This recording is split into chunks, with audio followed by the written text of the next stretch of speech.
She whispered, "Be gentle with me," and he promised her the most beautiful night of her life. Shy and inexperienced, she never imagined those words would change everything between them. Where are you watching this story from? Subscribe to the channel and leave a like to find out what happened that unforgettable night. Her hands trembled, holding the champagne flute while he watched her with those deep eyes that seemed to see through every layer of insecurity she'd built over 24 years. The red dress borrowed from her best friend seemed to tighten even more when she whispered the words she never imagined saying to a man like him, "Be careful with me." And then something unexpected happened. The most coveted millionaire in Manhattan didn't laugh, didn't pull away.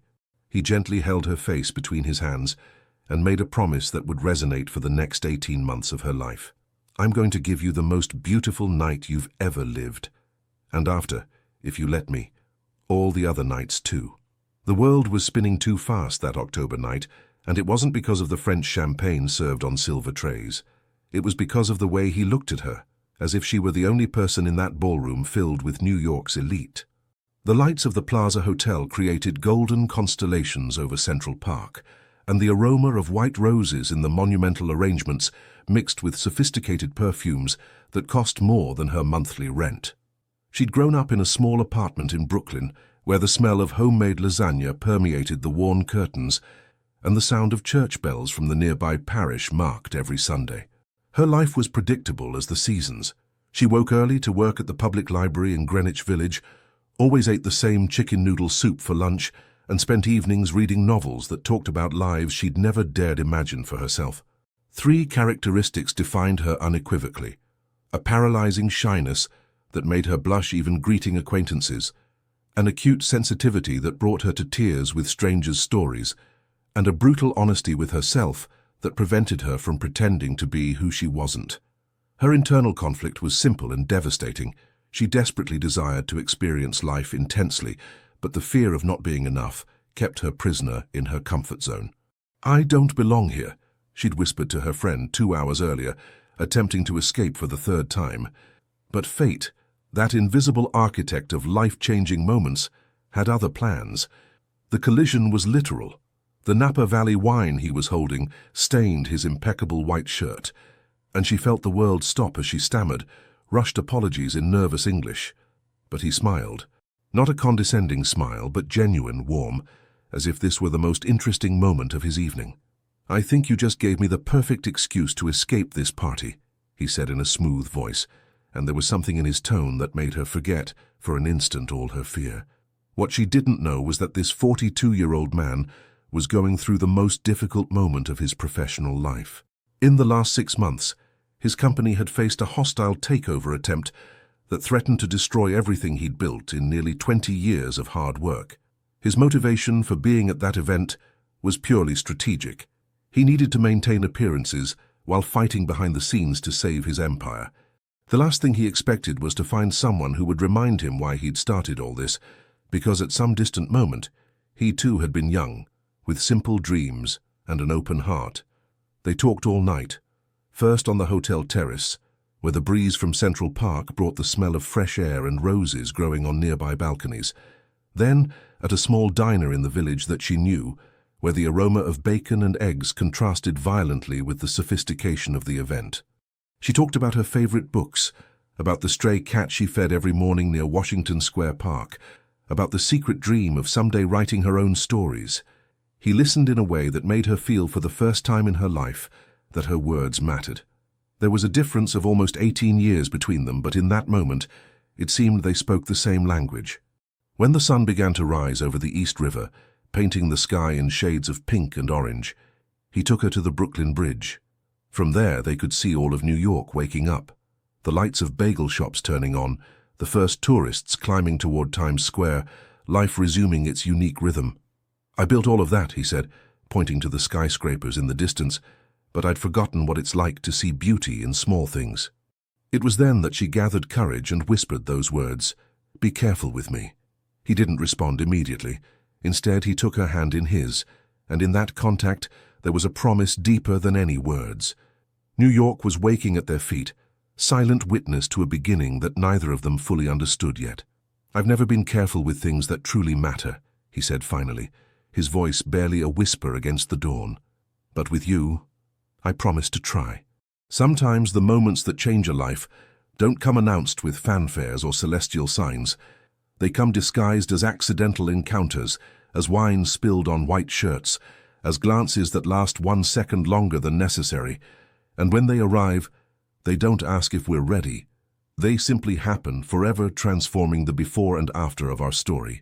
3 days later, when he appeared at the Greenwich Village Library where she worked, her heart leaped in a way she felt to her fingertips. He didn't send flowers or expensive gifts.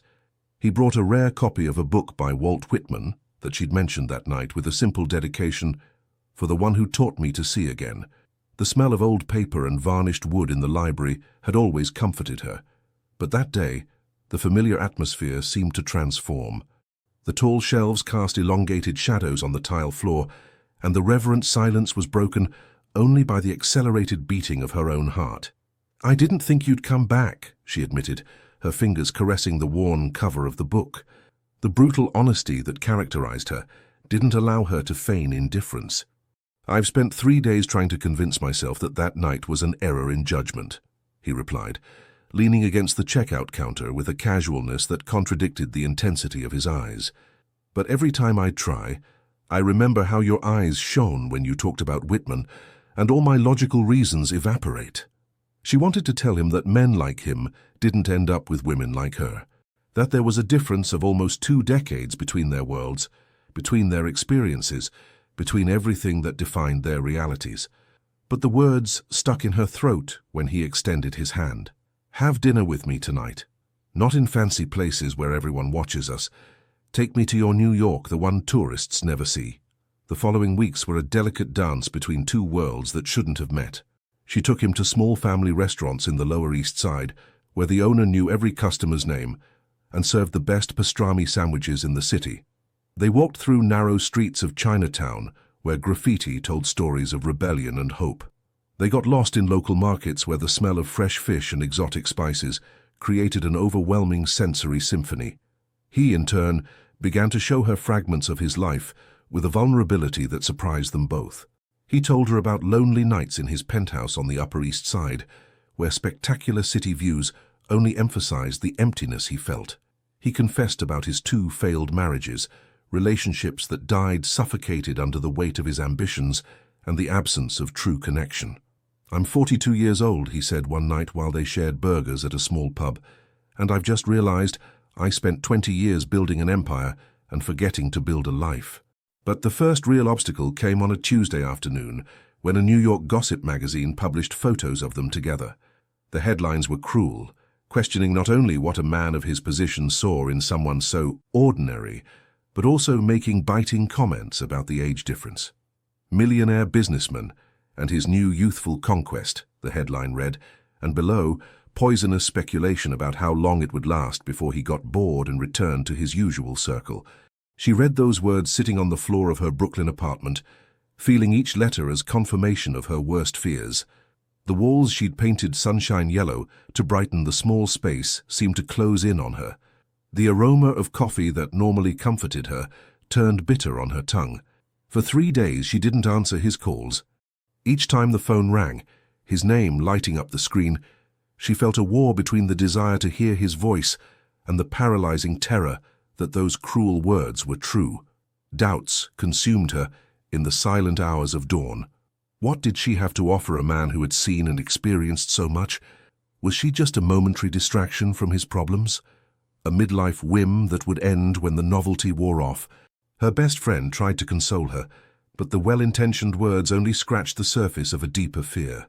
The fear of not being enough, of never having been enough, of confirming everything her critical mother had told her for years.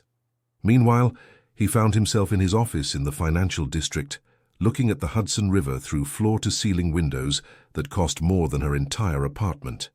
His partners advised him to end this inappropriate distraction before it affected his professional image. His friends joked about midlife crisis, but none of them understood that when he was with her, for the first time in decades, he felt alive in a way that money had never bought. On the 4th day, he appeared at her door with a small suitcase and an unexpected proposal that would change everything. Run away with me this weekend. No phones, no outside world, no judgments. Just the two of us." She opened the door of her apartment with swollen eyes from crying, wearing an old t-shirt and pajama pants, hair pulled back in a messy bun. Nothing glamorous, nothing prepared, just her rawest truth. And he looked at her as if she were the most beautiful thing he'd ever seen. "I can't give you what you need," she whispered, her voice breaking. "I'm just a girl who works at a library. I don't know how to use the right silverware at fancy dinners. I blush when people look at me. I'm 24 years old and I still don't know who I am." He entered without asking permission, gently closing the door behind him. The apartment was small but cozy, filled with books stacked on every available surface, plants hanging from windows, photographs stuck to walls without expensive frames. It was so different from his minimalist penthouse that he felt a pang of envy for the authenticity that breathed from every corner. "You know what I see when I look at you?" he asked, taking her hands in his. "I see someone who has the courage to feel deeply in a world that teaches us to be superficial. Someone who finds beauty in simple things I forgot to value. Someone who makes me want to be better. Not richer or more successful, just better." The silence that followed was full of possibilities. Outside, New York continued its incessant rhythm. The sound of taxis passing, conversations in English floating from neighboring balconies, the distant murmur of sirens. But inside that small apartment, the world had reduced to two people, and the decision that would change everything.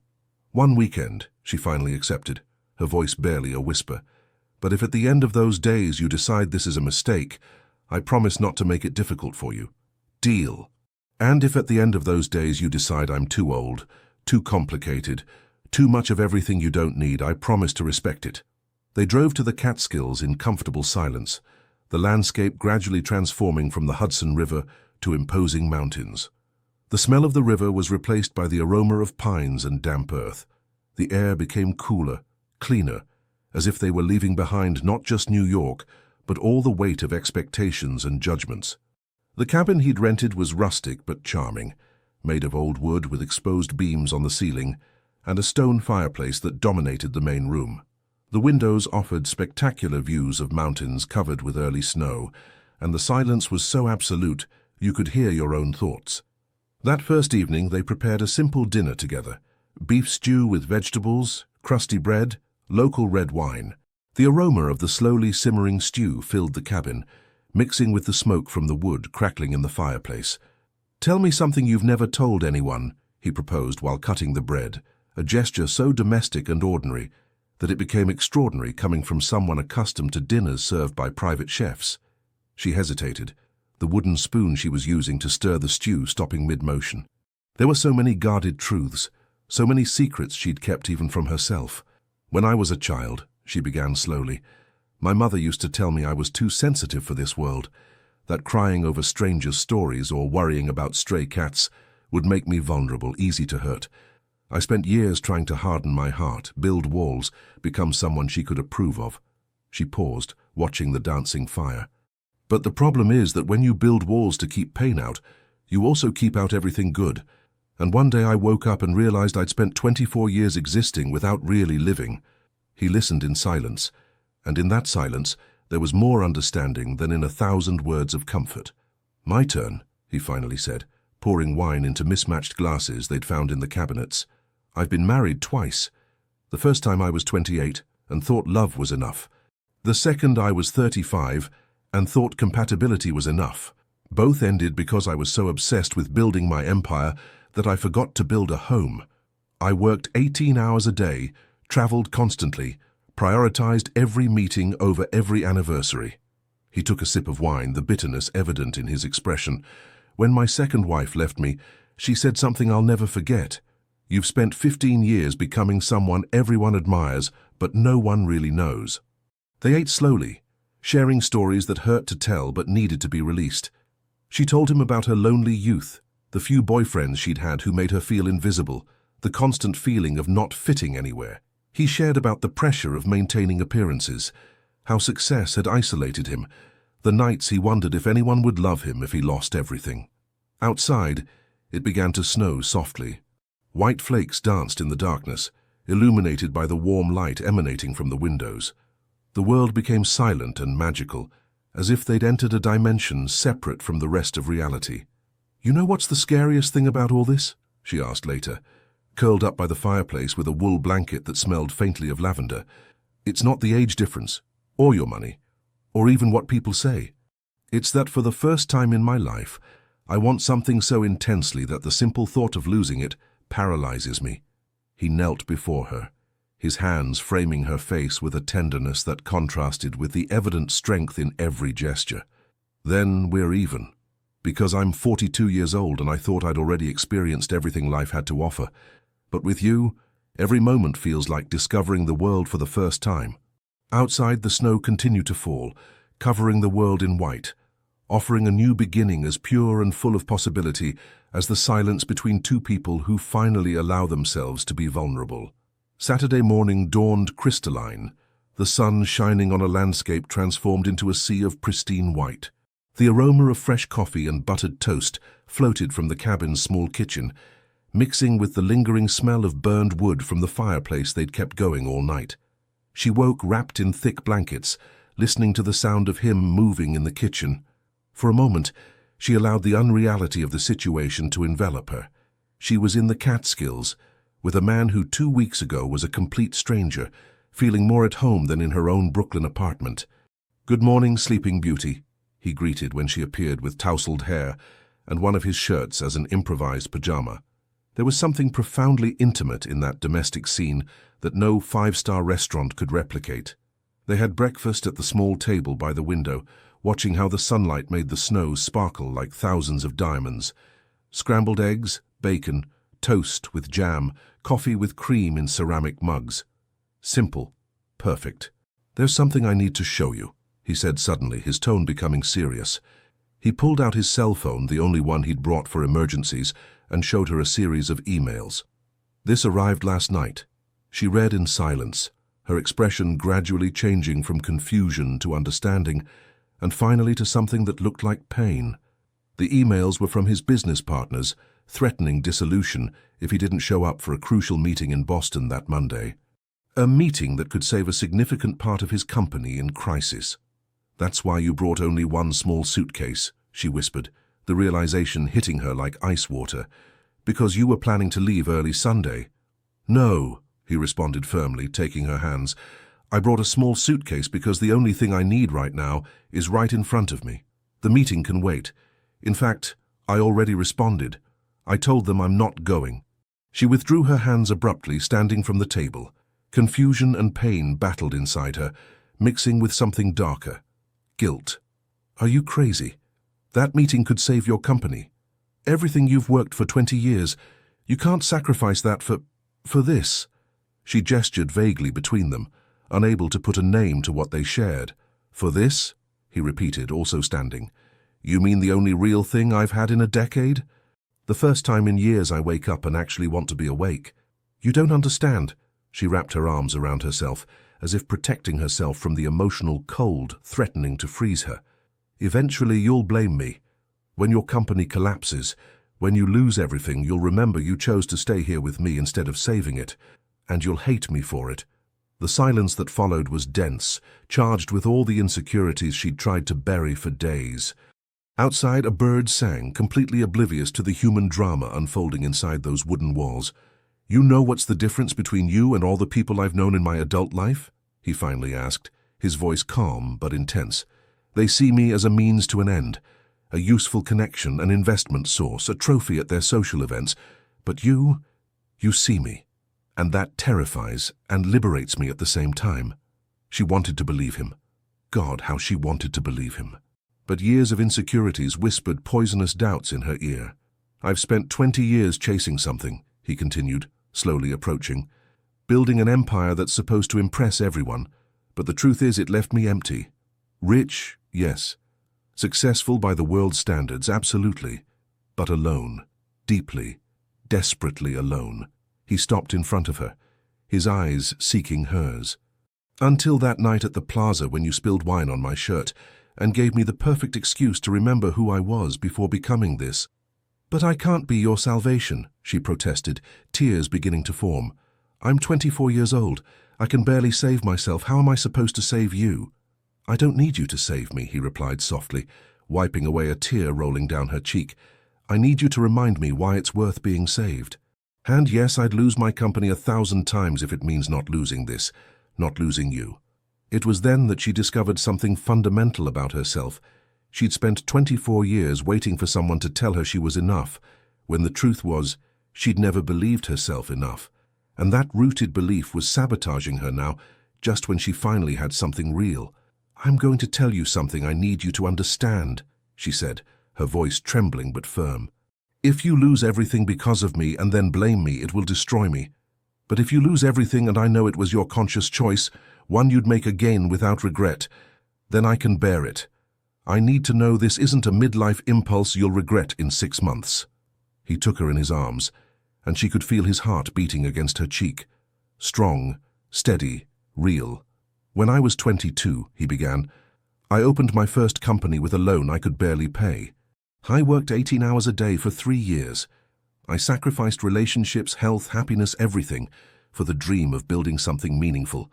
And I did it. I built an empire. He paused. But 3 days ago, when I read those cruel articles about us, and you didn't answer my calls for 3 endless days, I felt a fear I never experienced when my company was on the brink of bankruptcy. Because I realized I could rebuild a company 100 times, but I'd never find another you. They spent the rest of the day walking in the snow, the crunch under their boots the only sound besides the gentle wind through the pines. They talked about the future in a way that was both terrifying and exciting. He admitted that maybe he needed to let his company follow its natural course, that maybe it was time to start something new, smaller, more meaningful. She confessed that she'd been dreaming of quitting her safe library job to dedicate herself to writing, but fear always stopped her. What if we make a deal? He proposed, as the sun began to set, tinting the snow in shades of pink and gold. I dare to let go of what no longer serves me if you dare to pursue what you really want. We support each other while we take these scary leaps. She considered the proposal, feeling something break and reconfigure inside her chest. It was the scariest and most liberating thing anyone had ever proposed to her. Okay, she finally whispered, but with one condition. We promise to tell each other the truth, always, even when it hurts, especially when it hurts. No pretending everything's fine when it's not. Deal. They sealed the agreement with a kiss under a darkening sky, surrounded by ancient mountains that had witnessed 1,000 human promises. And for the first time in her life, she allowed herself to believe that maybe, just maybe, she deserved this kind of happiness. That night, while the stars shone with impossible clarity in the sky without light pollution, she wrote in her journal something she would never forget. Today I learned that courage isn't the absence of fear, but the decision that there's something more important than fear. And for the first time, I found that something. The return to New York on Sunday evening was like returning to reality after a beautiful but fragile dream. The familiar smell of the city, a mix of Hudson River, exhaust fumes, and hot dogs from street vendors, greeted them along with the bustling Sunday night life in Manhattan. He dropped her off at her Brooklyn apartment with the promise of seeing each other the next day, but there was a new tension in the air, an awareness that their protective bubble had burst, and now they had to navigate the real world with all its complications. What she didn't know was that he spent that night awake, looking at emails that kept arriving. His company was truly on the brink of collapse, and the decision not to attend the Boston meeting had enraged his partners. But for the first time in his professional life, he felt a strange peace with his choice. Monday morning she arrived at the library 20 minutes late, something completely out of character. Her boss, a 60-year-old New Yorker with strong opinions about everything, looked at her with a mixture of disapproval and curiosity. I've seen the photos in the magazines, the woman said, while they organized weekend returns. The smell of old paper and institutional coffee filled the air. That man is almost 20 years older than you. 18, she corrected automatically, then blushed, realizing she was defending something she didn't yet know how to name. My late husband was 15 years older than me, the boss confessed unexpectedly, softening her tone. When we met, everyone said it was a mistake, that he'd get tired, that I was too young to know what I wanted. We were married 42 years, until the day he died. She paused, looking at the young woman with something resembling understanding. "But I'll also tell you this. It wasn't easy. He had a complete past when I was just starting my life. There were moments when the age difference mattered a lot. Just make sure what you have is worth the battle that's coming." Those words resonated in her mind all week. Every evening he came to visit her, bringing simple dinners they ate in her small apartment. They talked for hours, but she noticed the signs of stress he tried to hide, the dark circles that no makeup could conceal, the way his phone wouldn't stop ringing and he ignored it, the tension in his shoulders that only relaxed when she massaged them. Friday brought the first real crack. He cancelled their dinner plans because he had an emergency meeting with investors, trying to save what remained of his company. She understood, or at least tried to understand. But when she spent the night alone in her apartment, the old insecurities returned to whisper, "This is only temporary. Eventually his real world will reclaim him, and you'll just be a pleasant memory of a crisis moment." Saturday morning, she decided to do something she'd never done, show up unannounced at his office. The glass and steel building in the financial district was intimidating, all modern lines and reflective surfaces screaming success and power. She felt completely out of place in her worn jeans and simple sweater. The receptionist, an impeccably dressed woman, looked at her with thinly veiled condescension. "Do you have an appointment?" "No, but I'm here to see—" "He's in an important meeting," the receptionist interrupted. "If you'd like to leave a message." That's when she heard raised voices from a nearby conference room. The door opened abruptly, and he emerged clearly frustrated, followed by an older man in an expensive suit. "This is ridiculous, Benjamin," the older man was saying in a voice that resonated with authority. "You've worked 20 years to build this, and you're throwing it all away for what exactly? A midlife crisis?" He stopped dead when he saw her standing at reception. For a moment, something passed across his face, something she couldn't fully interpret. Surprise? Annoyance? Embarrassment? "Madison," he finally said, his voice carefully neutral, "I didn't know you were coming." The older man followed his gaze, and his expression changed to unpleasant recognition. Ah, the famous distraction. She felt as if she'd been slapped. Every insecurity she'd tried to bury during the week resurfaced with vengeful force. I should go," she stammered, turning toward the exit. "Madison, wait." He moved to catch her, but the older man stopped him with a hand on his shoulder. "Let her go, Benjamin. We have numbers to review, unless you're planning to let everything sink." She left the building before the tears started to fall. New York was brilliant under the midday sun, tourists filling Times Square, the smell of hot dogs and pretzels floating from street vendors. Life continued normally for everyone except her, who felt like her world was collapsing. She didn't return to her apartment. Instead, she walked aimlessly, finally ending up by the Hudson River. She sat on a bench, watching the river sparkle under the sun. Boats passed rhythmically, the smell of water and seaweed filling her lungs. 2 hours later, he found her there. He sat beside her without saying a word, simply watching the river. "I'm sorry," he finally said, "for my partner, for not defending you in the moment, for everything." "You didn't come after me," she said, her voice flat. "You stayed in that meeting. I stayed in the meeting exactly 5 more minutes. The time it took me to tell them to go to hell, and that if it meant losing my company, so be it." She turned to look at him, searching for signs of lies but finding only exhausted honesty. "Why would you do that? It's your whole life." "No, it's not. I thought it was, but I was wrong." He ran his hands through his hair, a gesture of frustration she was beginning to recognize. "My whole life for the last 20 years has been that company, and it's given me money, success, professional respect.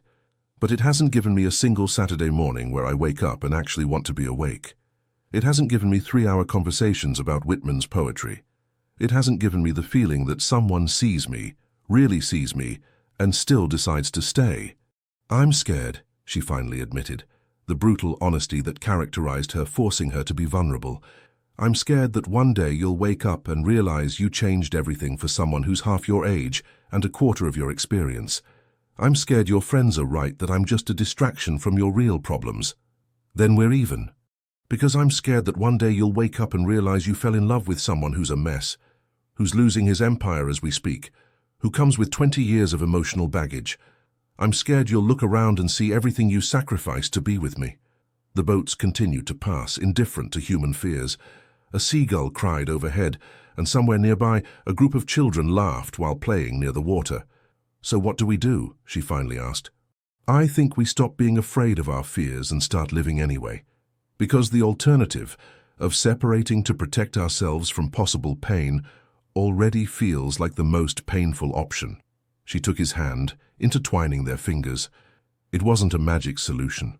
The problems were still there, the insecurities hadn't disappeared, the outside world would continue to judge. But in that moment, with the New York sun warming their faces and the sound of the Hudson as a soundtrack, they decided it was worth trying. "Promise me something," she said.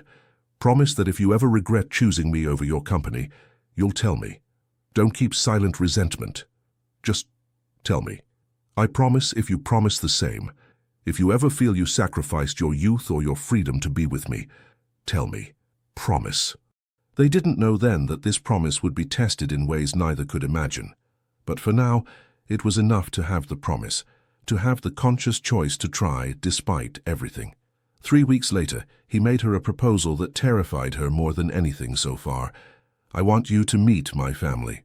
The trip to Connecticut was beautiful and agonizing at the same time. The train crossed the landscape of the Northeast, passing through countryside in Westchester, where the smell of autumn leaves seemed to float even through closed windows. But she could barely appreciate the beauty. Her stomach knotted with nerves. "My mother is traditional," he warned as they approached the coastal town, "and my father can be intimidating. But they're good at heart. Just give them time." The family home was an old mansion in Greenwich overlooking Long Island Sound. The smell of salt air and the sound of waves was different from the Hudson, wilder, more tempestuous. The colonial architecture gave it an air of antiquity and rootedness that screamed tradition and expectations. Benjamin's mother greeted her with a cold courtesy that was worse than open hostility. An elegant woman of 70, perfectly coiffed hair, pearls at her neck, a dress that probably cost more than 3 months of Madison's rent. "So, you're Madison," she said in impeccable English, with that New England accent that turned every word into a statement. "Benjamin has told us about you." The tone made clear that nothing she'd heard had impressed her. Dinner was meticulously orchestrated torture. The table was set with fine china, crystal that sparkled under the chandelier, silver cutlery that she wasn't completely sure how to use correctly. The aroma of roasted duck and asparagus filled the elegant dining room, mixing with her hostess's expensive perfume. Every question was a delicately disguised trap. "And you say you work at a library? How charming. 24 years old, such youth. You probably don't even remember 9/11. Your parents are still together?" "No, of course, things are different now." She felt herself shrinking with each comment, becoming again that insecure girl who had never felt enough. She bit her lower lip until it hurt, her hands searching for something to hold under the table. Benjamin tried to intervene, to deflect conversations, but it was like trying to stop a tide with your hands. His mother's disapproval was oceanic, relentless. It was the father who broke the tension in the most unexpected way. Robert, a 75-year-old man who had been silent throughout dinner, suddenly tapped his glass with his knife, demanding attention. "Let me tell you a story," he said in a voice that still had the authority of someone accustomed to being heard. The New England accent was more pronounced in him, each word carrying the weight of old money. "When I was 40, I met a young jazz singer in Harlem. She was 22, long legs, a laugh that filled entire rooms. She came from a simple family. No important surnames, no useful connections. She only had passion and life and a way of seeing the world I'd forgotten existed." Benjamin's mother visibly tensed, her knuckles white around her wineglass. "My Connecticut family was horrified," Robert continued, a small smile playing on his lips. "They wanted me to marry the daughter of a banker from Boston. Good family, proper education, appropriate age. It made sense on paper. But when I looked at that Harlem singer with her dark eyes and her way of making every moment feel like a celebration, all logical reasons evaporated. The silence at the table was absolute. Even the servants bringing the plates seemed to have stopped to listen. I chose love over logic, over expectations, over what everyone thought I should do." He looked directly at his wife, and there was something in that look that contained 45 years of shared history. And it's been the best decision of my life. It wasn't always easy. The cultural differences, the age difference, family expectations, all of that was real. But when you truly love someone, not despite who they are, but because they're exactly who they are, those differences become part of the adventure, not obstacles to overcome. Madison felt tears threatening to fall. Benjamin's mother seemed to be struggling with complex emotions, her perfectly made-up face showing cracks in her composure. "What I'm saying," Robert concluded, now looking directly at Madison, "is that families like ours sometimes forget that traditions started when someone was brave enough to do something different. And if my son has found in you what I found in Margaret 45 years ago, then welcome to this chaotic, complicated, and sometimes impossible family." After dinner, Margaret, Benjamin's mother, found her alone on the terrace overlooking the Sound. The night air was cool, carrying the smell of salt and the distant sound of waves breaking against rocks. "Don't misunderstand me," the older woman said, her voice softer than before. "I still think my son could have chosen someone more appropriate, someone his age, from his world." She paused, looking at the dark water. "But Robert is right. When we met, I was that Harlem girl with no promising future, and his family treated me exactly as I treated you tonight. It took me years to earn their respect, to prove I was more than a pretty singer who'd trapped the eldest son." She turned to look at Madison directly. "If you're going to stay with my son, prepare for battles, not just with me or this family, but with a world that will judge every aspect of your relationship. The age difference will be the first thing people see always, and when things get difficult, as they inevitably will, everyone will say, 'I told you so.' Are you ready for that?" Madison thought about all the times she'd let fear stop her, all the opportunities she'd let pass because she felt inadequate, all the years she'd spent existing without really living. "I don't know if I'm ready," she admitted honestly, "but I know that for the first time in my life, I want something badly enough to fight for it, and maybe that's all I need to know for now." Margaret nodded slowly, and though her expression didn't completely soften, there was a glimmer of something that could have been respect. "Then perhaps you have more than I thought," she said simply before returning inside. That night, as Madison lay in the guest room of the family home listening to the sound of Long Island Sound, she realized something fundamental. She didn't need the approval of Benjamin's family, or society, or even her own critical mother. She needed her own approval.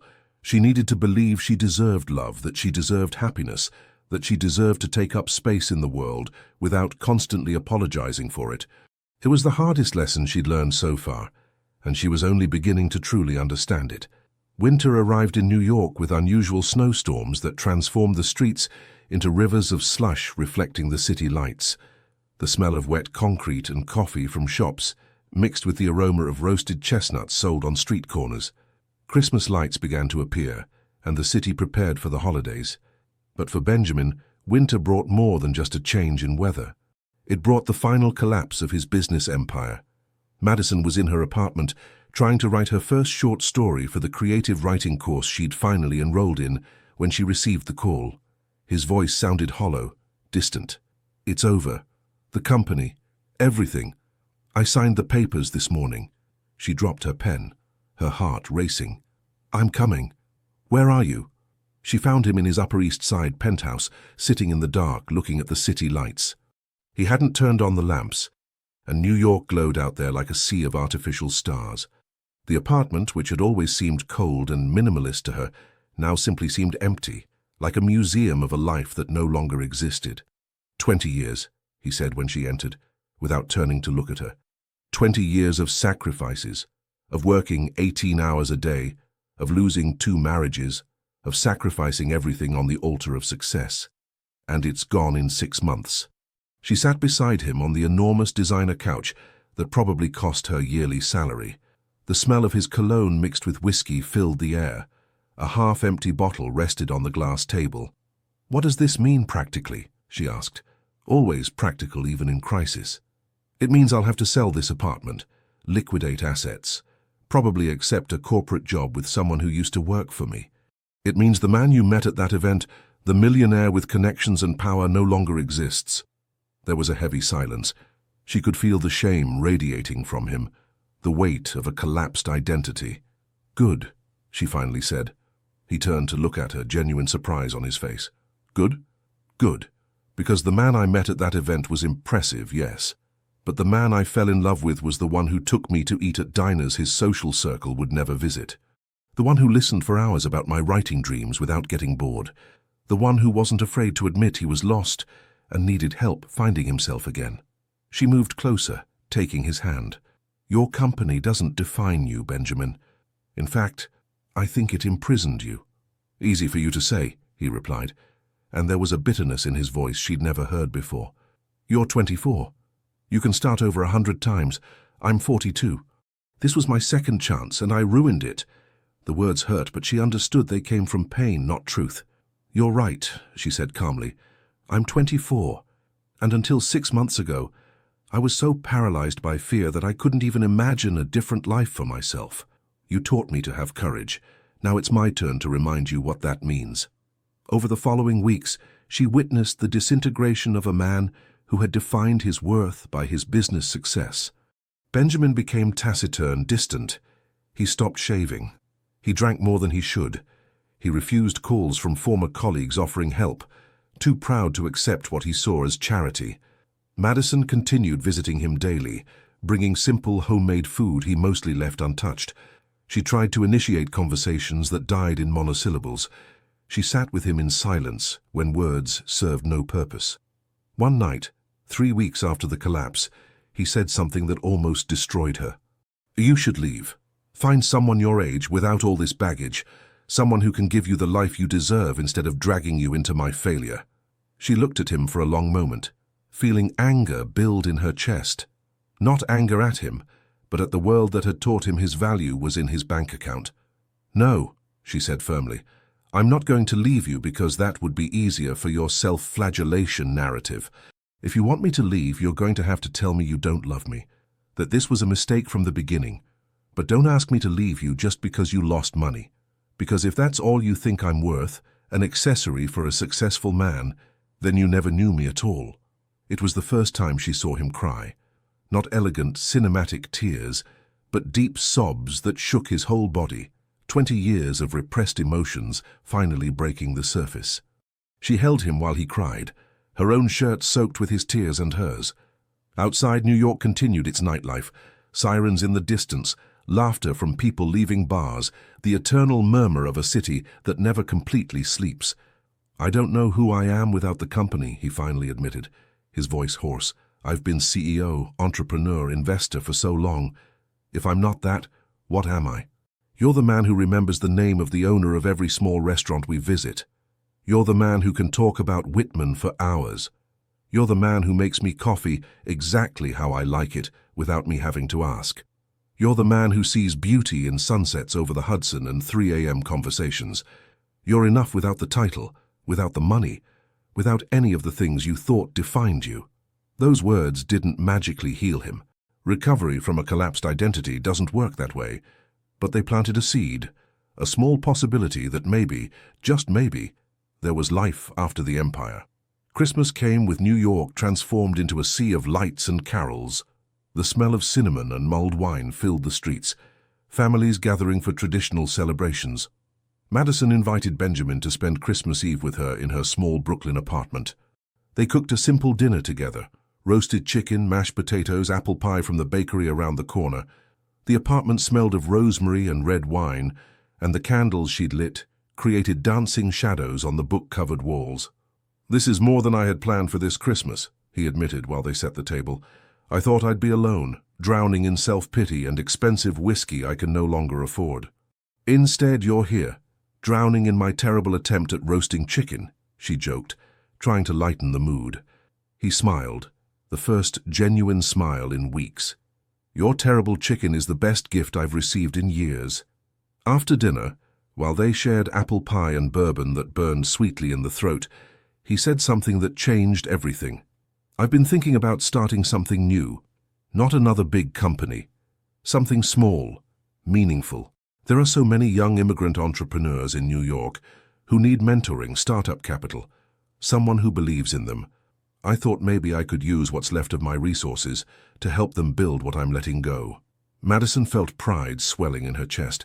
This was the man she'd met in the Catskills, the one who talked about building something meaningful instead of just profitable. "I think it's the best idea you've had," she said honestly. "It wouldn't pay well." "In fact, it probably wouldn't pay anything for months. I'd have to live more simply, more modestly." "More simply than my one-bedroom Brooklyn apartment where sometimes the hot water decides to take the day off?" she asked with a smile. He laughed, a sound she'd missed more than she realized. Valid point. That night, as midnight bells rang from a nearby church marking the beginning of Christmas, Madison realized something profound. She'd come here to console him during his crisis, but in reality, they were saving each other. He had taught her to have the courage to pursue her dreams. She was teaching him that value wasn't in achievements, but in authenticity. It was a lesson they both needed at different times in their lives, learning in ways that were only possible together. January brought unusual cold to New York, and something completely unexpected. Madison's mother appeared without warning. Madison was reviewing the manuscript of her first short story when she heard the doorbell. She wasn't expecting visitors, and her heart stopped when she opened the door and saw her mother standing there with a small suitcase and an expression that mixed disapproval with something that could have been vulnerability. "Mom," she said, unable to hide her surprise. "I didn't know you were coming." "We need to talk," her mother replied, entering without waiting for an invitation. The apartment, which Madison had learned to love for its bohemian authenticity, suddenly felt small and cluttered under her mother's critical gaze. Sarah was 52 but looked older, lines of worry and disapproval deeply etched on her face. She smelled of the cheap floral perfume she always wore, a scent that instantly transported Madison to her childhood of never being enough. "I've seen the photos in the magazines," her mother began without preamble, refusing the offer of tea. "All of Brooklyn is talking about you and that older man. Do you have any idea how embarrassing it is for me to hear the neighbors whisper when I walk by?" Madison felt the old pattern activate, the instinctive desire to apologize, to make herself small, to disappear. But something had changed in these months. She'd found her voice. "I'm sorry, Mom, but my life isn't designed to prevent neighbors from gossiping." The shock on her mother's face was almost comical. This wasn't the submissive daughter she knew. "He's 42, Madison. 42. He's older than me by 10 years. What future can you have? What happens when you're 30 and he's 50? When you're 40 and he's almost 60? "I don't know, Mom. Nobody knows what the future holds. But for the first time in my life, I'm living in the present instead of hiding from everything that might go wrong." Her mother sat heavily on the small couch, and for a moment she seemed older than her years. "You've always been too sensitive, too much of a dreamer. I tried to toughen you up, to prepare you for a world that isn't kind to girls like you. And this is what I get, rejecting all my wisdom for a man who'll probably leave you when he finds someone younger and prettier." The words were cruel, designed to hurt. But Madison saw for the first time the source of that cruelty. Fear. Fear that her daughter would suffer. Fear that she'd repeat the mistakes she herself had made. "You know what, Mom? Maybe I will be hurt. Maybe this will end in disaster, and I'll have my heart broken into 1,000 pieces. But I'd rather live intensely and risk pain than spend another decade existing at half capacity, too scared to feel anything real." They spent 3 uncomfortable days. Sarah stayed in the small apartment, criticizing everything. The way Madison cooked, her clothes, her writing ambitions, a nice hobby but not a real life plan. Her decision to reduce her library hours. Security is all that matters. On the 3rd day, Benjamin came to dinner. Madison had tried to warn him to prepare him for maternal hostility, but nothing could have completely prepared either of them for that evening. Sarah greeted him with icy politeness, evaluating him from head to toe as one evaluates livestock at a market. He, accustomed to difficult negotiations and hostile investors, maintained his composure with grace. Dinner was torturous. Madison had prepared meatloaf, the smell of beef and ketchup filling the small apartment, but every bite felt like chewing cardboard under the weight of the tension. "So you lost your company," Sarah said bluntly, her English loaded with accusation. "What kind of future can you offer my daughter now?" "Mom," Madison tried to intervene, mortified, but Benjamin gently raised a hand. "You're right to ask," he said calmly. "And the honest answer is, I can't offer her the kind of financial security I could 6 months ago. What I can offer is my commitment to build something meaningful, to support her dreams while I pursue mine, and to never ask her to be less than she is to fit into my life." "Pretty words," Sarah replied, but there was something in her expression that softened slightly. "My husband also said pretty words. Then he left me with a 3-year-old and unpaid bills." It was the first time Madison heard her mother admit the pain behind her bitterness. She'd always known her father had left when she was small, but she'd never connected her mother's constant criticism with that abandonment. "I'm sorry," Benjamin said sincerely, "and I understand your concern. If my 24-year-old daughter showed up with a 42-year-old man whose business empire had just collapsed, I'd probably want to kill him." Despite herself, Sarah almost smiled. The conversation continued, still tense, but with some of the sharper edges smoothed. Benjamin spoke honestly about his 2 previous divorces, his mistakes, his fears. Sarah, in turn, shared fragments of her own story. Married at 19 to a handsome man who promised the world and delivered only disappointment. After Benjamin left, Sarah and Madison sat on the small fire escape overlooking the narrow Brooklyn streets.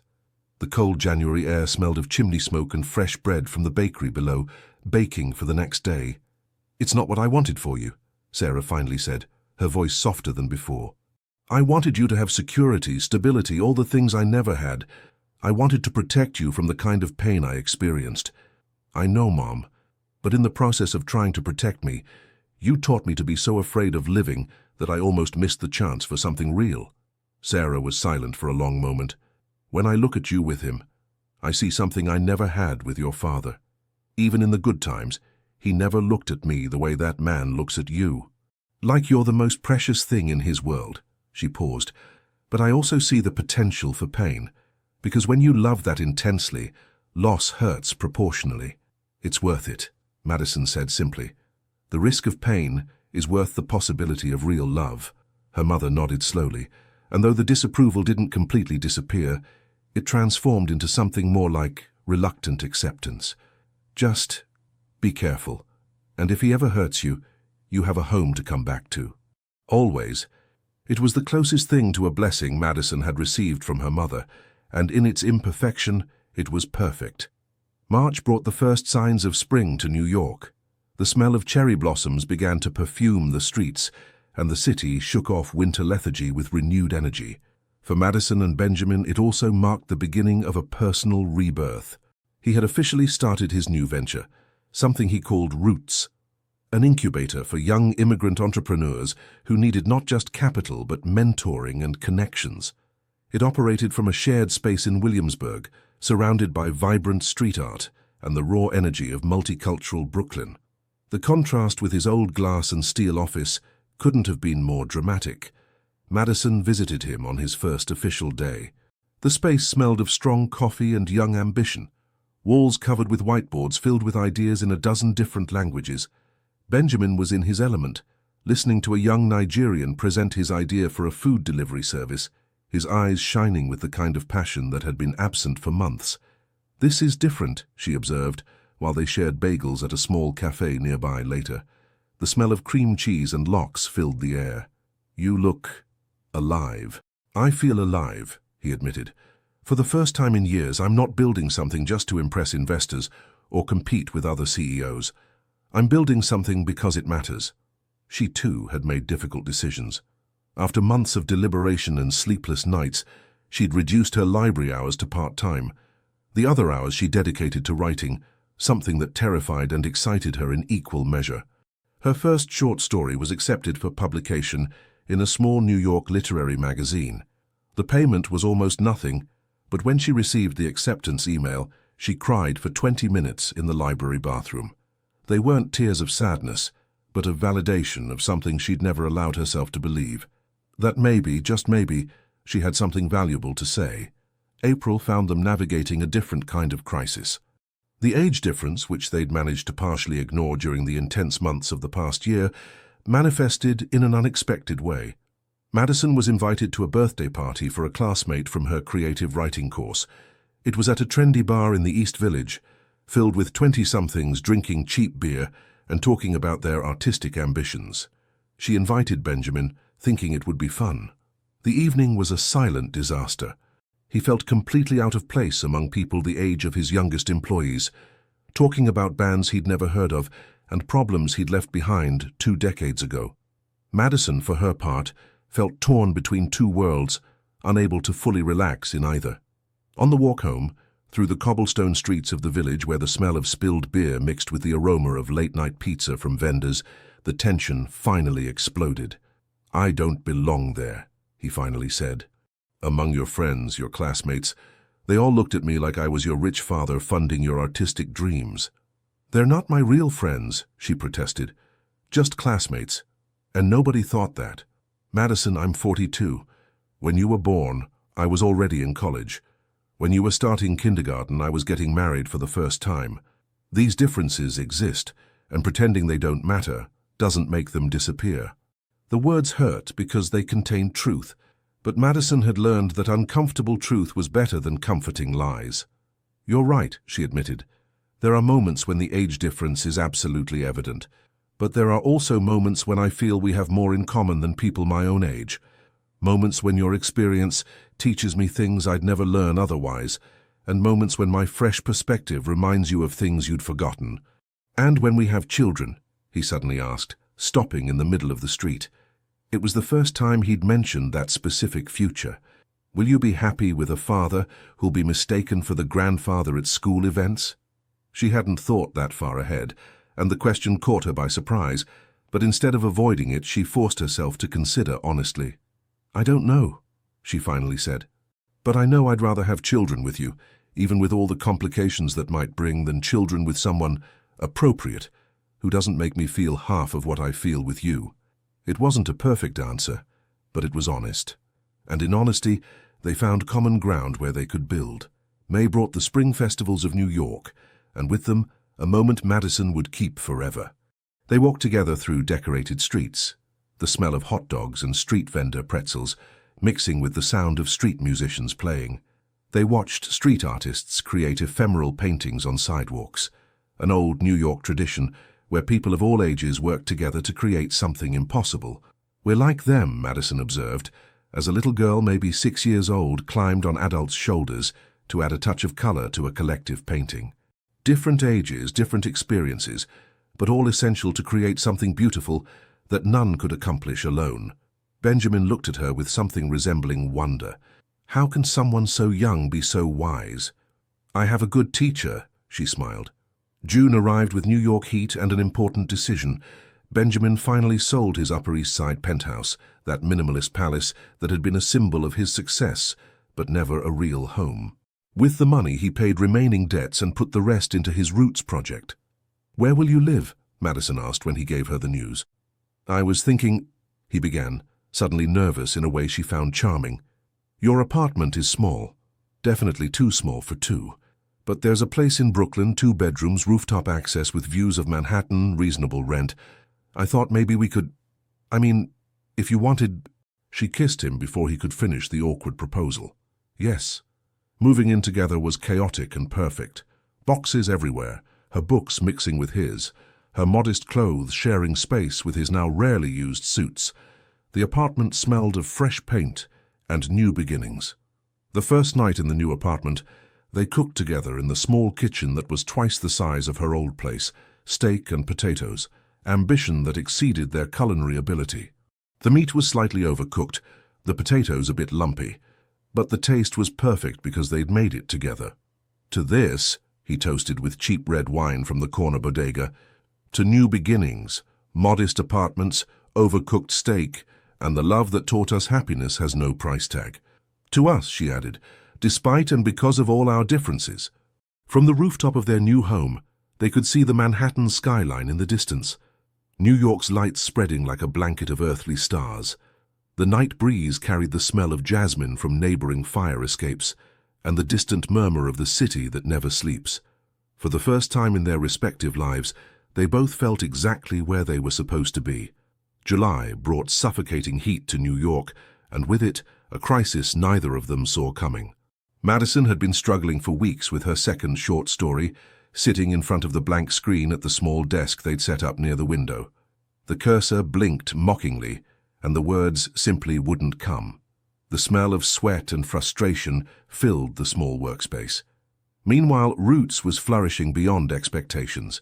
Benjamin worked long hours, arriving home later and later, exhausted but happy. 3 of his entrepreneurs had already launched successful businesses, and local media were starting to pay attention to his work. The first crack appeared on a sweltering July night. He arrived home past 10, finding her still in front of the computer, the same blank page staring at her. "Still working?" he asked, kissing her head distractedly before heading to the kitchen. "It's not working if you don't produce anything," she replied bitterly. "It's just sitting here feeling inadequate." He prepared a quick salad, the sound of vegetables being chopped filling the uncomfortable silence. When they finally sat down to eat, the tension was palpable. "Maybe you need a break," he suggested. "You've been pushing yourself too hard." "Easy for you to say. Your project is working perfectly. You're saving entrepreneurs, changing lives, being the hero. Meanwhile, I can't even write a crappy short story." The bitterness in her voice surprised him. "Madison, that's not fair. You know I believe in your writing." "Really? Because I haven't noticed you reading anything I've written in weeks. You're too busy being important again." The accusation floated between them, heavy and toxic. Outside, New York continued its noisy summer, tourists filling the streets, laughter from bars below, life happening while they sat in charged silence. "You're not being fair," he finally said, his voice controlled but tense. "I've supported your decision to write from the beginning. You reduced your work hours, and that meant financial pressure we share. I never complained." "Oh, how noble of you," she responded, knowing she was being cruel but unable to stop. The insecurities she'd kept at bay for months were gushing like an infected wound. The great fallen businessman from his pedestal to live in a modest apartment with a failed 24-year-old writer. "It must be so hard for you." He dropped his fork with a loud clatter. "You know what? I'm tired of this conversation. Every time something goes wrong, you retreat into the age difference, the money, every insecurity you have. It's never about the real problem." "And what's the real problem, according to you?" she challenged, tears of frustration beginning to form. "That you're so afraid of failing that you sabotage your own efforts, and then you blame me for your fear." The words hit her like a slap, because they were true, and the truth hurt more than any lie. That night, they slept on opposite ends of the bed, an emotional chasm growing in the inches of sheets between them. The heat was unbearable and neither could sleep. The following days were worse. They moved around each other like polite strangers, conversations reduced to logistics. "Did you eat?" "I'll be late. We need milk." All the intimacy they'd built seemed to have evaporated. Madison spent hours walking through New York, seeking clarity in familiar streets. The smell of the Hudson, the sound of conversations in a dozen languages, the taste of black coffee in small cafes. Nothing could calm the storm inside her. On one of these walks, she ended up by the Hudson River, watching the boats. An elderly woman sat next to her, feeding pigeons with breadcrumbs. "Love troubles?" the woman observed, not as a question, but as a statement. Madison, too exhausted to be polite, simply nodded.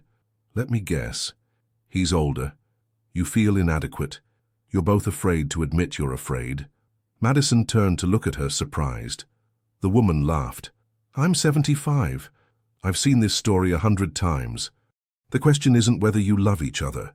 Obviously you do, or you wouldn't be here feeling miserable. The question is whether you have the courage to love each other despite the fear." "What if I'm not enough?" Madison whispered, the question gnawing at her heart. "Then let him decide that. But don't decide for him that you're not enough. That's cowardice disguised as self-sacrifice." That night, Madison came home determined to have the conversation they'd been avoiding. She found Benjamin on the rooftop, looking at the city lights with a glass of wine. "We need to talk," she said, her voice trembling slightly. He nodded, as if he'd been expecting this. They sat facing each other on the small couch, the space between them seeming like a continent.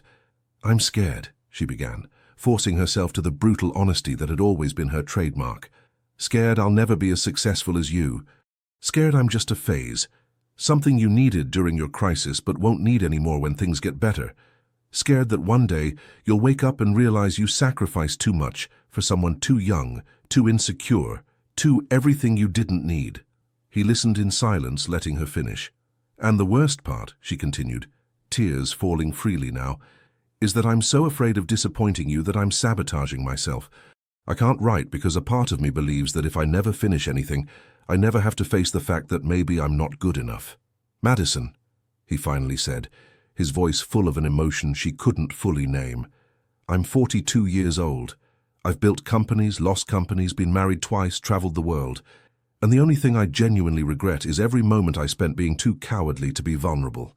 You, with your 24 years and your insecurities and your brutal honesty, taught me that success without authenticity is just an expensive grave. He moved closer, taking her hands. But I also need you to understand something. I'm not saving you. You're not my redemption project. You're my partner. And that means sometimes you're going to fail and sometimes I'm going to fail. And we need to give each other space to be imperfect without turning every imperfection into evidence that this is doomed to fail. What if I'm really not a good writer, she whispered. The scariest question of all. Then you'll find something else you're good at, but you won't know if you're too afraid to really try. And I'll be here either way, not because you succeed, but because you're you. They cried together that night, tears of relief and fear and love all mixed together. It didn't magically solve everything, but it broke the ice that had been forming around their hearts. The second crack came from an unexpected direction. A week later, in the middle of fragile reconciliation, Benjamin received an offer. A major consulting firm in Boston wanted to hire him to lead their startup development department. The salary was obscene, the prestige significant. When he told Madison, she saw something in his eyes she hadn't seen in months. Temptation. It's in Boston, she said carefully. Yes, it would require relocating, but it's financial security, Madison. It's all the things I used to have. And is that what you want? He hesitated. I don't know. Roots is working, but it's exhausting and financially unstable. This offer is safe. Madison felt panic rising in her throat, but she forced herself to stay calm. What would happen with me? With us? You could come. Boston has writing opportunities. You could start over there. The words were reasonable, but something about them felt fundamentally wrong. She'd just found her voice in New York, her small but growing community of writers. The idea of leaving everything to follow him to his next professional opportunity felt like going backwards to who she was before meeting him. I don't know if I can do that, she admitted honestly. The tension returned, stronger than before, because now it wasn't about internal insecurities, but about potentially diverging life paths. They spent a week in horrible limbo, both processing what this would mean for their future. New York continued its frenzied summer, completely oblivious to the silent crisis unfolding in that modest Brooklyn apartment. August arrived with its infernal heat and the city partially empty for vacations. But for Madison and Benjamin, there was no escape from the decision hanging over them like a sword of Damocles. The Boston offer had a deadline, August 15th. Each passing day, the tension grew. Benjamin spent hours on the rooftop, hushed phone calls with headhunters and former colleagues. Madison took refuge in Brooklyn cafes, her laptop open but not writing, watching life pass through heat-fogged windows. One particularly hot afternoon, she returned to the apartment and found him packing a suitcase. "What are you doing?" she asked, her heart stopping. "I'm going to Boston for the weekend. They want me to meet the office, the team. I thought maybe you'd want to come with me." It was an invitation, but it felt like a test. Madison knew that if she went, she'd be giving her tacit approval to the move. If she didn't go, it would be a different statement. "I can't," she finally said. "I have commitments here." It was a transparent lie. She had nothing urgent, but Benjamin didn't press her. "I understand," he said, and in those two words there were worlds of disappointment. He left Friday morning, and the apartment felt empty in a way that went beyond physical absence. Madison spent the weekend in an agony of doubt. What was she doing? Was she sabotaging the best thing that had happened to her out of pride? Or was she defending something essential in herself that she couldn't sacrifice, not even for love? Sunday evening he called. "It's incredible, Madison. The office, the team, the vision. They're doing exactly the kind of work I used to love, but with more resources, more reach. We could change the startup landscape across the entire East Coast." She listened to the enthusiasm in his voice, so different from the exhaustion she'd heard lately, and she felt her heart break because she knew what she had to say. "It sounds perfect," she said, her voice barely a whisper. "It sounds exactly like what you need." There was a long silence. He knew what she was really saying. "And us?" he finally asked. "I don't know, honestly, I don't know." When he returned Monday evening, they sat on opposite sides of the kitchen table, the space between them an emotional chasm. "I don't want you to come to Boston out of obligation," he began. "I don't want you to sacrifice what you're building here just because you're afraid of losing me. And I don't want you to turn down an incredible opportunity just because you're afraid I can't follow you," she replied.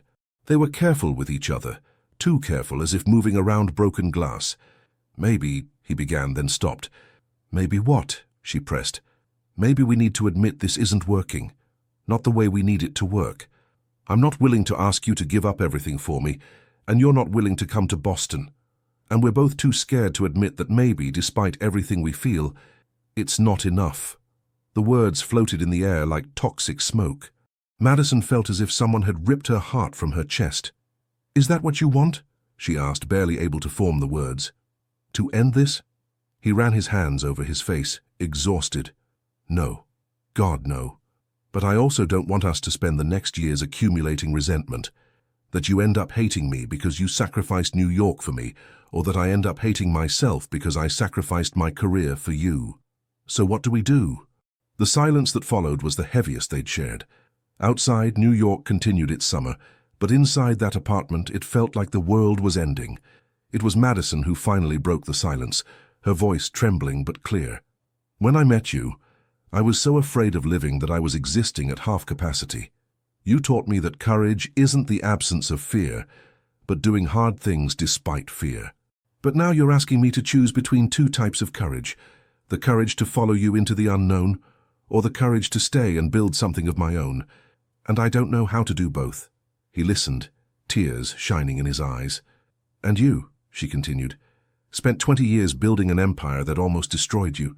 You found a new purpose with roots, something meaningful and authentic. But this Boston offer is tempting you with all the old things, prestige, money, power.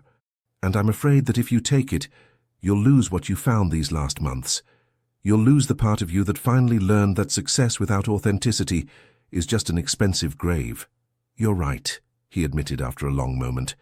"Part of me is tempted for the wrong reasons. The ego wanting to prove I can still succeed at that level. But another part genuinely believes I could do more good with more resources." "And which part is stronger?" she asked. "I don't know. And that's the scary truth. I don't know if I've really changed or if I'm just playing at being humble until the next big opportunity comes along." The honesty was painful but necessary.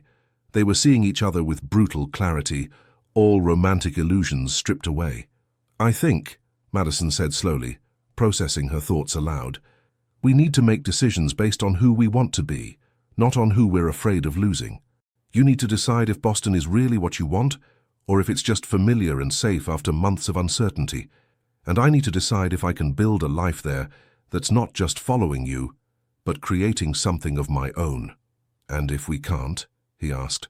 "What if after all this, after everything we've been through, it turns out love isn't enough?" It was the scariest question, the one neither wanted to face, because they'd believed, desperately, that love would conquer all. But reality was more complex than fairy tales. That night, Madison couldn't sleep. She went out onto the fire escape around 3 in the morning, watching New York sleep under the moon. The smell of night jasmine filled the air, and in the distance, she could hear the last subway passing. She realized something fundamental. She'd spent her whole life waiting for someone else to define her worth. First her critical mother, then the men who'd made her feel invisible, even Benjamin in the early days when his attention validated her. But now, facing the possibility of losing him, she realized she needed to validate herself first. The decision, when she finally made it, was simultaneously the hardest and clearest of her life. The next morning, Madison woke Benjamin before dawn. The sky was barely beginning to lighten, painted in shades of gray and pink that promised another hot day. "I need to tell you something," she began, her voice firm despite her racing heart. He sat up, fully awake immediately, recognizing the tone of her voice. "I'm not going to Boston with you. Not this way, not now." She saw pain cross his face, but she let him continue. "It's not because I don't love you. God knows I love you more than I thought possible. But if I go with you now, I'll be running from my own fear of building something meaningful here. I'll be using your success as an excuse to avoid facing my own potential failure. And eventually, I'd resent you for it, even though it's not your fault. I understand, he said, though the words clearly cost him. But I'm also not saying this is over, she continued quickly. I'm saying I need time. 6 months, maybe a year. Time to finish my short story collection, to see if I can really do this. And you need time to figure out if Boston is what you really want, or just a regression to old patterns. He considered this, looking toward the rooftops that were beginning to light up with the first rays of sun. It's a huge gamble, he finally said. 6 months is a long time. Things change, people change. I know. But it's the only honest way to do this. Because if I can't survive 6 months on my own, then I was never really independent. And if you take that job and in 6 months you realize it's exactly what you need, then you deserve to be there without guilt. And if in 6 months we realize we've grown in different directions, he asked, his voice barely a whisper, then at least we'll know we tried the right way, that we loved each other enough to let ourselves grow instead of cutting ourselves to fit into wrong molds. They spent the rest of the day talking, planning, crying. They decided on the terms: minimal contact to give each other real space to grow, occasional visits but not constant, brutal honesty about how they felt and what they needed. This is the scariest thing I've ever done, he admitted while packing his things that afternoon. The sound of clothes being folded, books being put in boxes, an entire shared life being divided again. Scarier than losing my company. Scarier than anything. For me too, she replied, watching him from the bedroom doorway. But I believe it's right. I don't know for sure, but I believe it. The night before he left for Boston, they cooked one last dinner together. Steak again, and this time it came out perfect. The smell of garlic and rosemary filled the apartment, mixing with silent tears they both tried to hide. "Thank you," he said while they ate, his eyes red but voice steady. "For what?" she asked. "For loving me enough to let me go. For being brave enough to demand that we both be our best selves, even if it means not being together now. For teaching me that real love isn't possession, but freedom." She took his hand across the table. "And thank you for teaching me that I deserve to take up space in the world, that my voice matters, that I don't have to make myself small so others feel big."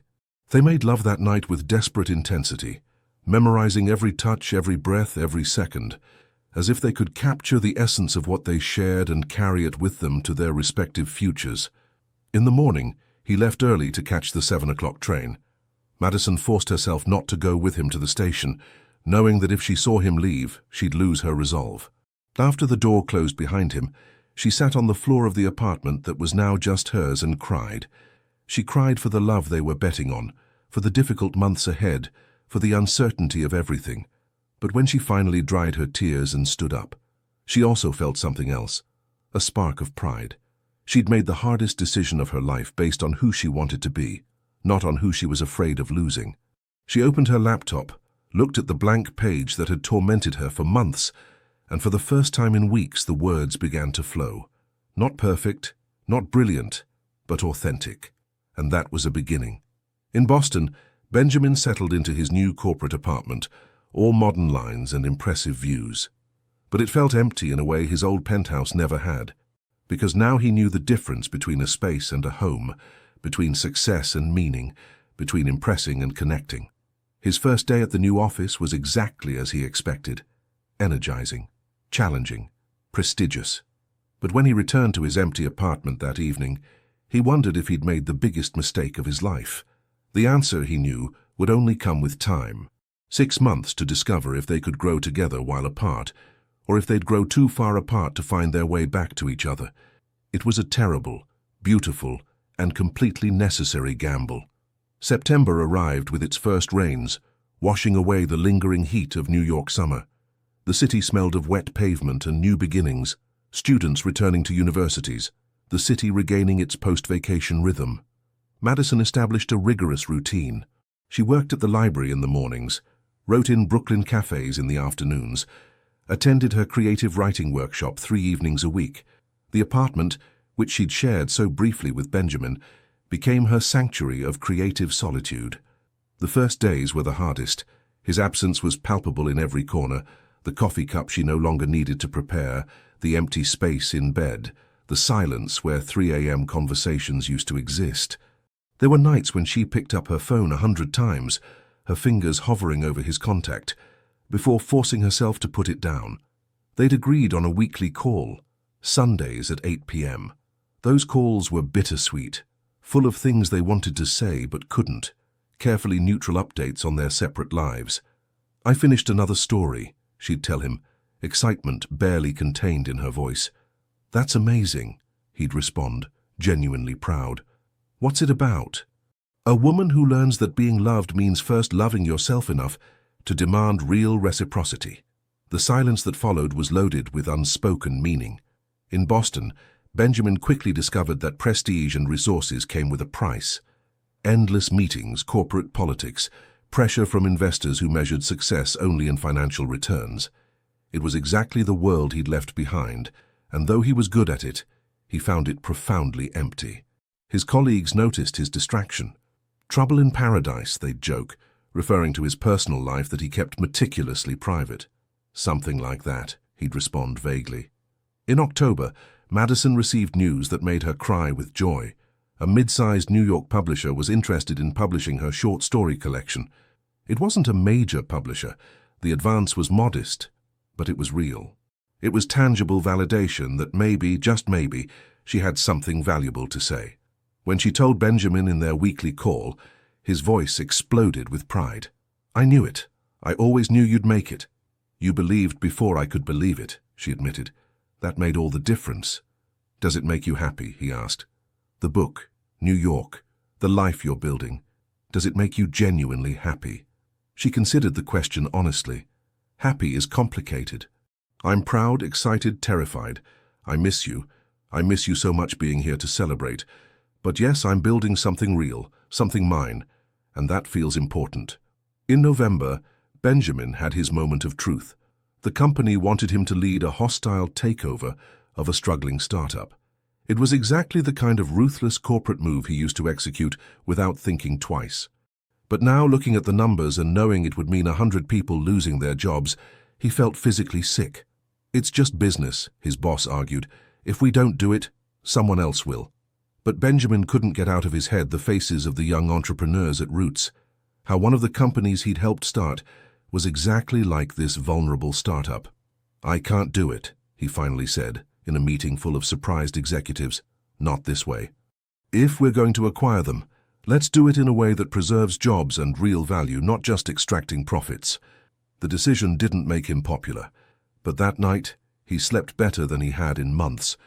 December brought Christmas to both cities. Madison spent Christmas Eve with her mother for the first time in years, a fragile but real reconciliation. Sarah had softened since her last visit, her disapproval transforming into something more like reluctant respect. "I still think that man is too old for you," her mother said while they prepared roasted turkey. "But I admit that since you met him, you've found your backbone, and I respect that." Benjamin spent Christmas alone in Boston, declining invitations from colleagues. He ordered Chinese food and spent the night reviewing photos on his phone. Madison laughing at a street concert, Madison focused on her laptop, Madison asleep on the fire escape with a book open on her chest. December 31st marked the 4th month, half the time they'd agreed on. Madison celebrated New Year with her writing workshop, watching fireworks over New York from a Brooklyn rooftop. The air smelled of gunpowder and champagne, and the city exploded in celebration. At midnight, when everyone was kissing and toasting, she looked at her phone. A message from Benjamin. "Happy New Year. I'm proud of everything you've accomplished. 2 more months." She replied, "Happy New Year. I hope you're finding what you need. 2 more months." January brought unusual cold and final decisions. Benjamin was called to a meeting with the senior partners. They offered him something extraordinary: full partnership, equity stake, a path to top executive leadership. "It's what you've always wanted," one of the partners said. "What you've worked 20 years for." Benjamin looked out the 30th floor window at Boston spreading below. It was impressive, powerful, exactly the kind of view that used to make his heart race with ambition. Now it just made him feel claustrophobic. "I need 24 hours to think about it," he said, already knowing what his answer would be but needing time to fully process what he was about to do.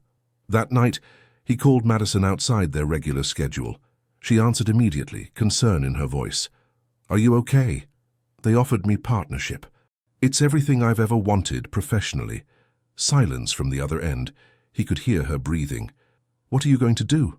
she finally asked. "I'm thinking of turning it down, of quitting, of coming back to New York and rebuilding Roots the way it should have been built all along." "Because of me?" she asked, and there was panic in her voice. "Because if it's because of me, I can't accept that responsibility. I can't be the reason you turn down something like that." "It's not because of you," he said honestly. "It's for me.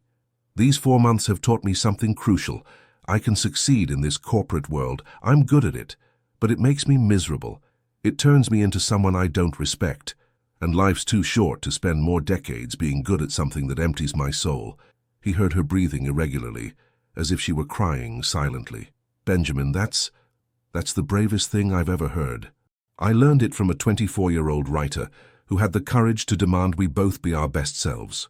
February arrived with the first signs of New York spring. Benjamin submitted his resignation, served his notice period, and packed his things from the corporate apartment that had never felt like home. Madison finished final edits on her short story collection. The publication date was set for April. 1 week remained until the 6 months were up when Benjamin called with a proposal. "I know there's still a week left, but can we meet? Somewhere neutral? I need to see you, Madison. I need to know if what I feel is still real or just romantic nostalgia for something that's already passed." She felt her heart race. Where?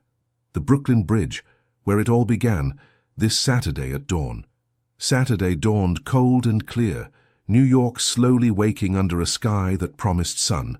Madison arrived at the Brooklyn Bridge when darkness was barely beginning to yield to the first blue of dawn. The air smelled of dew on concrete and fresh bagels from shops opening. Her heart was beating so hard she could hear it in her ears. 6 months. 180 days since she'd seen him in person for the last time. She'd changed so much in that time, and she feared he'd also changed in directions that no longer aligned. She saw him before he saw her, standing exactly where they'd been that first magical night almost 18 months ago. He'd lost weight, and there was something different in the way he held himself. Less polished, perhaps, but more real. When he finally turned and their eyes met, the world stopped. All the noise of New York waking faded away, and only they remained, and the 6 months of growth that separated them. "Hi," he said when she approached, his voice hoarse with emotion. "Hi," she replied, not knowing what else to say. They stood a meter apart, the space between them charged with history and possibility. "You look good," he finally said. "Different. More complete, somehow. You too. Less corporate." She pointed to his casual clothes, so different from the expensive suits he used to wear. They laughed nervously, the tension breaking slightly. "We should talk," she said. "Yes." They sat on a bench overlooking the city, New York spreading below them in a sea of buildings beginning to glow golden with dawn. The smell of fresh bagels from bakeries floated from somewhere nearby, mixing with the song of birds greeting the day. "I turned down the partnership," he began. "I quit everything and came back to New York. Roots is operating from a new space in Bushwick. Small, modest, but mine." "I know," she admitted. "Your former assistant posted about it on LinkedIn." I couldn't help but look. "My book comes out in 6 weeks," she shared. "It's small, probably won't sell many copies, but it's real. It's mine." "I know," he smiled. "Your friend from writing class posted about it on Instagram. I couldn't help but look either." They looked at each other, and something in that exchange broke the last barriers. They'd both been stalking social media, desperate for fragments of each other, too proud to admit it. "These 6 months have been hell," he said honestly. "Every day was a struggle not to call you, not to take the next train to New York, not to beg to let me come back. But they were also necessary, because I needed to prove to myself that I could return to that corporate world and consciously choose to leave it, that I wasn't just escaping but moving towards something better. For me too, it was hell," she admitted. "There were nights when I was sure we'd made the biggest mistake of our lives, that we were being stupid and proud, sacrificing real love on the altar of personal growth. But I also finished my book, found my voice. Proved to myself I could exist independently of you, and that was something I needed to know. The sun was rising fully now, painting the sky in spectacular shades of pink and gold. New York was waking at their feet, the sound of traffic increasing, people starting their Saturday routines. "The question is," Benjamin said, turning to look at her directly, "did we grow together or apart? Is there still an us after all this?" Madison considered the question, looking at the city that had seen them meet, fall in love, break apart, and potentially reunite. "I think," she said slowly, "we grew in the directions each of us needed. You learned you can succeed without selling yourself. I learned I can exist without hiding, and if there's an us, it has to be built by these new versions of us. We can't go back to who we were 6 months ago." "I don't want to go back," he said firmly. "I want to move forward. With you if you want. But in a new way. As equal partners, not saviors and saved, not mentor and student, just two people who love and respect each other enough to let each other be fully who they are." She felt tears threatening, but they were tears of hope, not pain. "I'm still going to have days when my age insecurity flares up," she warned. "Moments when I wonder if I'm enough. And I'm still going to have days when the temptation of corporate success tempts me," he admitted. "Moments when I wonder if I made the right choices. Then we'll remind each other," she said, finally closing the space between them and taking his hand. "Why we chose this. Why we chose meaning over prestige, authenticity over appearance, real love over easy love. Deal." They sealed the agreement with a kiss under a lightening sky, surrounded by ancient bridge cables that had witnessed 1,000 human promises. And for the first time in her life she allowed herself to believe that maybe, just maybe, she deserved this kind of happiness. "You know what I learned in these 6 months?" he asked as they began walking across the bridge, New York fully awake now at their feet. "That age is just a number, but courage is timeless. You're 25 now, I'm 43, and that difference will always be part of our story. But it doesn't define us. What defines us is how we choose to love each other despite and because of our differences." "My editor asked who I should dedicate the book to," Madison shared. "And I realized I wanted to dedicate it to the man who taught me that real love demands we grow instead of shrink. But I didn't know if I could still use that dedication."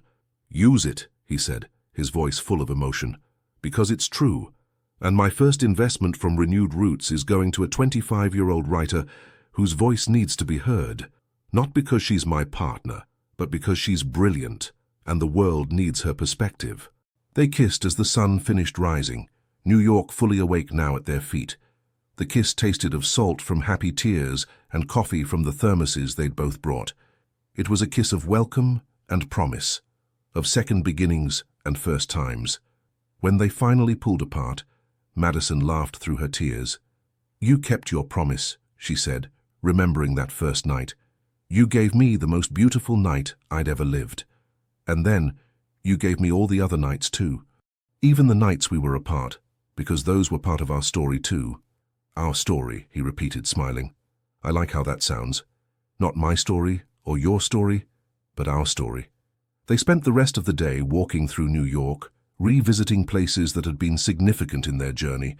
The village diner where they'd had their first real dinner, the library where he'd appeared with the Whitman book, the Hudson where they'd had their first real fight. Each place was a chapter in a story they were consciously choosing to continue writing. In the afternoon, they ended up at their Brooklyn apartment, the one that had been just hers, but would soon, they'd decided during their walk, be theirs again. But this time with different rules, different expectations, a different understanding of what it meant to build a life together. "It won't be easy," she warned while they made coffee in the small kitchen. "There will still be moments of doubt, fights, insecurities. We're not a fairy tale." "No," he agreed, hugging her from behind while the coffee dripped. "We're better than a fairy tale. We're real. And real is complicated and sometimes painful, but it's also deeply meaningful in ways perfection could never be." That evening, they cooked steak together again, their traditional celebration dish. This time it came out perfect, the meat perfectly seared, the seasoning just right, the aroma filling the entire apartment. "To us," Benjamin toasted with red wine as they ate on the small rooftop, New York's lights beginning to sparkle in the distance. to 6 months of painful growth that made us better for being together, to an age difference that no longer scares us, to the 25-year-old woman who is my equal in courage and my superior in honesty, to a future we'll build together, one day at a time. To us, Madison echoed, her glass touching his with a sound clear as a bell. To the 43-year-old man who learned that success without authenticity is empty. To 6 months that proved our love is stronger than fear. To a love that demands we grow instead of shrink. To all the beautiful nights we still have ahead of us. They kissed as the sun set over New York, the city that had seen them break and rebuild. And in that moment, surrounded by the smell of steak and night jasmine, with the sound of the city vibrating below and stars beginning to appear above, they both knew with absolute certainty that every moment of pain, every day of separation, every night of doubt had been worth it. Because they'd found not just love, but the kind of love that transforms. The kind of love that doesn't ask you to be less than you are, but challenges you to become more than you thought possible. The kind of love that survives not because it's easy, but because it's worth every battle. And as New York continued its eternal night, two people from different worlds but aligned hearts held each other, knowing that the best story they'd ever write would be the story of their intertwined lives, imperfect, real, and absolutely extraordinary. 3 months later, at the launch of her book in a small Williamsburg bookstore, Madison dedicated her first public reading to Benjamin, who taught me that courage isn't the absence of fear, but the conscious decision that there's something more important than fear. And in the audience, a 43-year-old man with eyes shining with pride listened as the woman he loved shared her voice with the world, knowing he'd had a small part in helping her find that voice, but that the true credit was entirely hers. Love had won, not because it conquered all obstacles easily, but because they both consciously chose day after day that love was worth the battle. And that finally was the most important lesson of all. True love isn't destiny but conscious choice, renewed with each dawn over New York.